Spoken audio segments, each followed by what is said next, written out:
Hello everyone, it's Leo again from One Technology, and I'm here with another simple iPad tutorial video. The topic of today is Apple security and Apple ID and passcode and all that.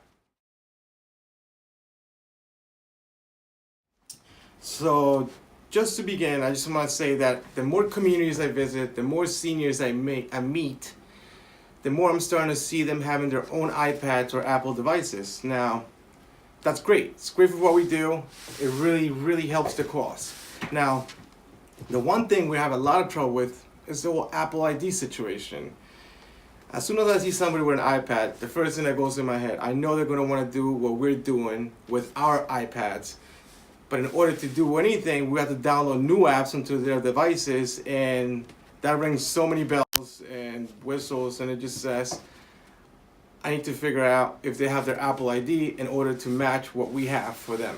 So I just want to break it down how the whole security thing works in Apple, or at least from my point of view, in a simple way, so my seniors, my students can understand when they watch this video. So the first thing you're going to have as security for your iPad is going to be your passcode, which is something you set up right at the beginning when you're first setting up your brand new iPad.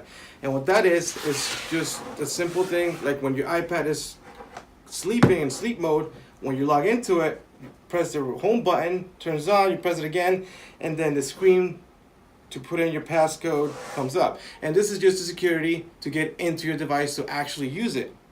In our scenarios, they're very simple, 1, 2, 3, 4, 5, 6.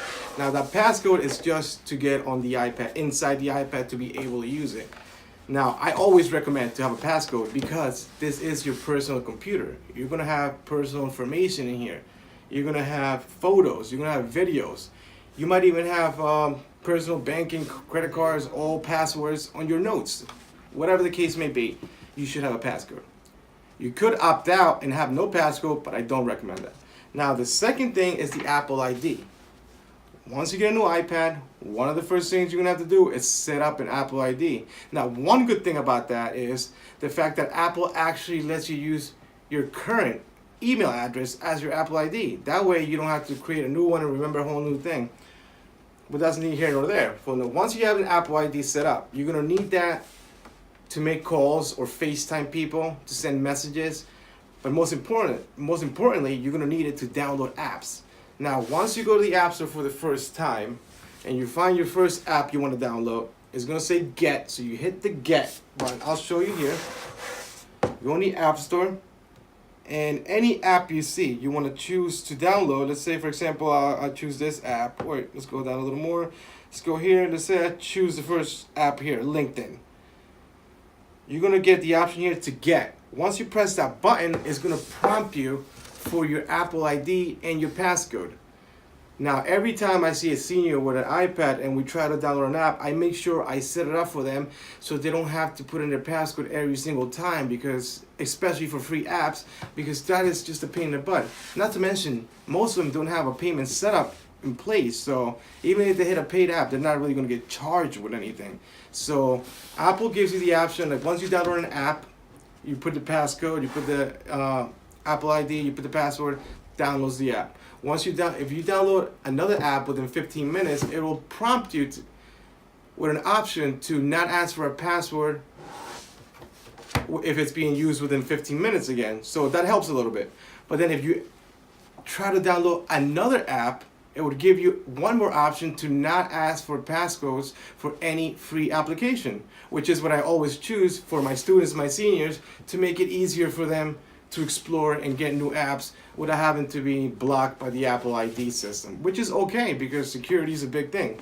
Now, this whole video was just about explaining what the Apple ID is, because my students get confused when I try to tell them, oh, well, do you know your Apple ID passcode? The first thing is like, oh, well, I put it in to get into the iPad. And that's not the Apple ID password most of the time. Not to mention that the Apple ID is not just a 4 or 6 digit number. Apple ID consists of an uppercase letter and at least one number, and it has to be much more secure than just the passcode to log into the iPad itself. So I know it's a lot of rambling, a lot of talk about the Apple ID. I hope you got some sort of understanding out of it, and I hope this video helped. Now, if you liked it, go ahead and hit the like button. If you loved it, you can subscribe and hear me talk about more simple stuff to do on iPad. And for now, this is gonna be it.